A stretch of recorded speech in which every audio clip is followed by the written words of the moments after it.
ce qu'on affiche là. Et je vais vous amener là-dedans pour que vous puissiez mieux comprendre. Eh bien, qu'est-ce qui se passe dans cette stratégie? Dans cette stratégie, c'est que les Américains ont envie de s'emparer du coltan, qui sert à la fabrication de nos téléphones portables et des ordinateurs. C'est un produit qui est très important, très recherché dans le domaine de l'aéronautique, militaire et civile. Et puis, il y a le cobalt. Et donc, la personne qui est la plus en même de aider les Américains à se procurer ça, c'est celui qui est le président du Rwanda, qui est à la frontière, parce que ces produits se trouvent à la frontière avec le Rwanda. Et l'ancien président qu'a soutenu le président Mitterrand, le président Habyarimana, n'aurait jamais accepté ça. N'aurait jamais accepté que son pays serve de base arrière pour aller piller les richesses du Congo. Mais Kagame, lui, était prêt à faire ce travail-là. Et donc, c'est pour cela que les Américains vont tout faire pour l'amener au pouvoir. Et c'est pour ça que l'attentat contre l'avion est un tabou. Vous comprenez mieux maintenant.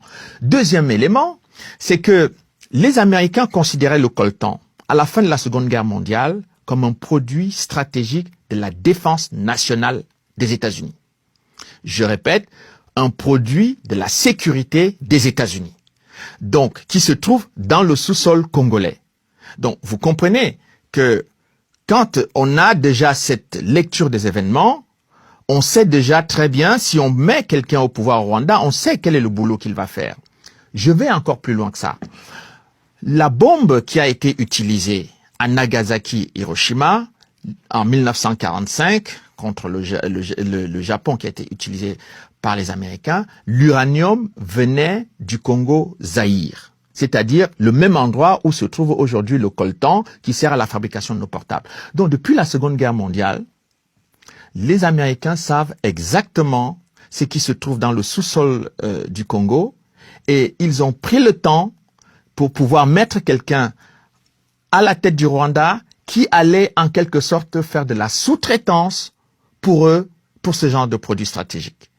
Voilà pourquoi la France, qui va se retrouver dans cette configuration-là, par sa vision un peu, je dirais pas candide, mais un peu faiblarde dans son positionnement géopolitique, s'était retrouvé en 1993 en étroite relation avec le président du Zaïre, qui était le président de Mobutu. C'est-à-dire les Américains avaient lâché quelqu'un qu'ils ont soutenu au pouvoir pendant 32 ans, qui était le président du Zaïre, et les seules personnes qui soutenaient le président du Zaïre à ce moment-là, c'était les Français. Mais les Français, on se retrouve en 93 dans la configuration de la cohabitation. Donc, le positionnement des uns et des autres fait que la politique étrangère de la France et la position géopolitique de la France est affaiblie. Le président Mitterrand a son cancer de la prostate et les Américains, et le président du Zaïre a aussi le cancer de la prostate. Donc, c'est à ce moment-là que Paul Kagame, utilisé par les Américains, on va commettre l'attentat qui va permettre de renverser non seulement le président rwandais, mais en 97, c'est-à-dire quelques années, 3 ans après l'affaire de l'attentat, le président du Zaïre va être renversé par Paul Kagame. Je récapitule pour que les gens comprennent bien l'articulation. Bill Clinton veut installer Paul Kagame au pouvoir. Paul Kagame est en formation aux États-Unis, on le met là. En 94, ils font abattre l'avion du président Habyarimana, qui est le président du Rwanda, qui s'entend avec le président du Zaïre, qui est son voisin. Les Américains veulent le coltan et l'uranium du Zaïre. Pour y arriver, ils ne peuvent pas directement attaquer le président du Zaïre qui est en place. Pourquoi? C'est pas plus simple?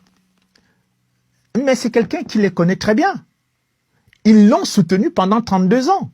C'est comme l'affaire avec Pinochet. Donc on n'a pas envie on veut s'en débarrasser, mais on ne va pas s'afficher, comme on va pas prendre le risque de venir le renverser. Donc on passe par un proxy. Voilà, exactement. Et donc c'est ce qu'ils vont faire. Et entre-temps, les Américains font pression sur la France et sur la Belgique de lâcher ce président, qui est devenu un dictateur. Mais pendant 32 ans, il n'était pas dictateur. And its president, President Mobutu, one of our most valued friends. the entire continent of Africa. I found President Mobutu's analyses valuable, and we support him.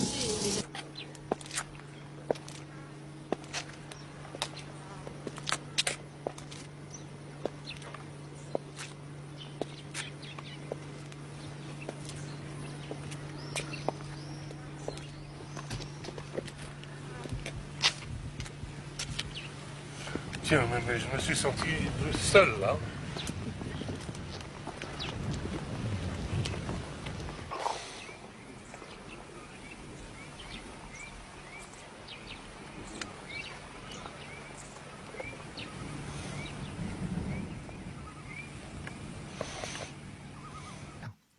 Et entre-temps, les Américains font pression sur la France et sur la Belgique de lâcher ce président, qui est devenu un dictateur. Mais pendant 32 ans, il n'était pas dictateur. C'est exactement ce qui se passe avec Kagame. Il est venu, soi-disant, en 1994 pour apporter la démocratie, mais ça fait 27 ans qu'il est là, soutenu par les Américains. Et on ne nous dit pas qu'il est dictateur. Bon, donc c'est la même chose qui va se passer avec Mobutu. Donc il passe par Paul Kagame, qui va renverser ce président en 1997.